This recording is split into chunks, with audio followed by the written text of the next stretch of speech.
Ration కార్డుల eKYC ప్రక్రియ ఈ నెలాఖరుకు పూర్తవుతుందని, తరువాత క్యూఆర్ కోడ్తో కొత్త రేషన్ కార్డులు అందజేస్తామని పౌర సరఫరాల శాఖ మంత్రి నాదెండ్ల మనోహర్ తెలిపారు. గత ఆర్థిక సంవత్సరం ముగింపు సందర్భంగా ఆయన పౌర సరఫరాల శాఖ కమిషనర్ సౌరభ్ గౌర్తో కలిసి సచివాలయంలో విలేకరుల సమావేశం నిర్వహించారు.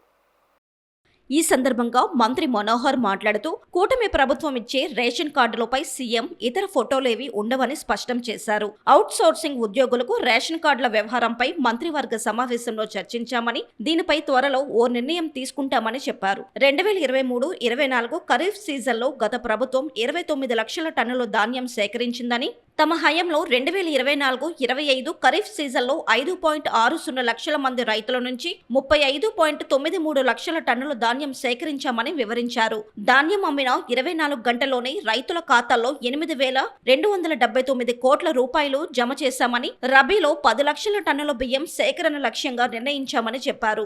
దీపం 2 పథకం కింద 2వ ఉచిత సిలిండర్ కు బుకింగ్ ప్రారంభమైందన్నారు. మార్చి 31వ తేదీ నాటికి రాష్ట్రంలో 99,03,000 మందికి ఉచిత సిలిండర్ అందించి 760 కోట్ల రూపాయలు ఖాతాల్లో జమ చేశామని, కొత్తగా 2 లక్షల కనెక్షన్లు ఇచ్చామని తెలిపారు. అలాగే 2వ సిలిండర్ లబ్ధిదారుల సంఖ్య 1 కోటికి చేర్చాలని లక్ష్యంగా నిర్ణయించినట్టు మంత్రి మనోహర్ తెలియజేశారు. ఖరీఫ్ మాసం నిన్నటితో ముగిసింది.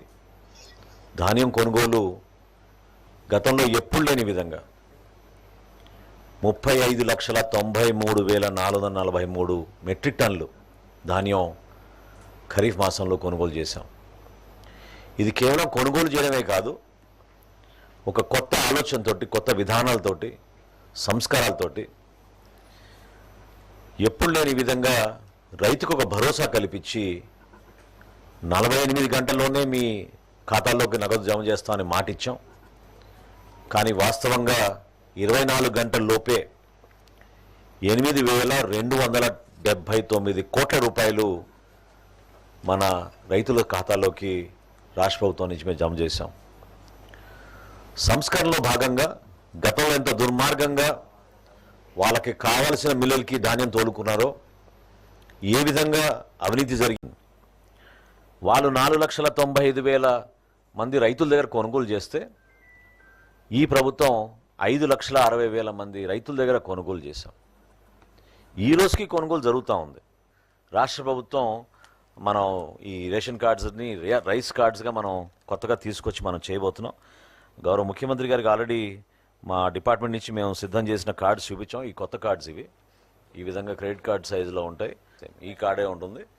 దీనికి మీకు క్యూఆర్ కోడ్ ఉంటుందండి, అది సేఫ్టీ ఫీచర్. సో ఈ కార్డు మనం కొత్తగా లాంచ్ చేయబోతున్నాం త్వరలోనే. ముఖ్యమంత్రి గారి సలహాలతోటి దానికి ఒక సిస్టమేటిక్ విధానంలో చేస్తాం. Yes, will replace it's called the rice card.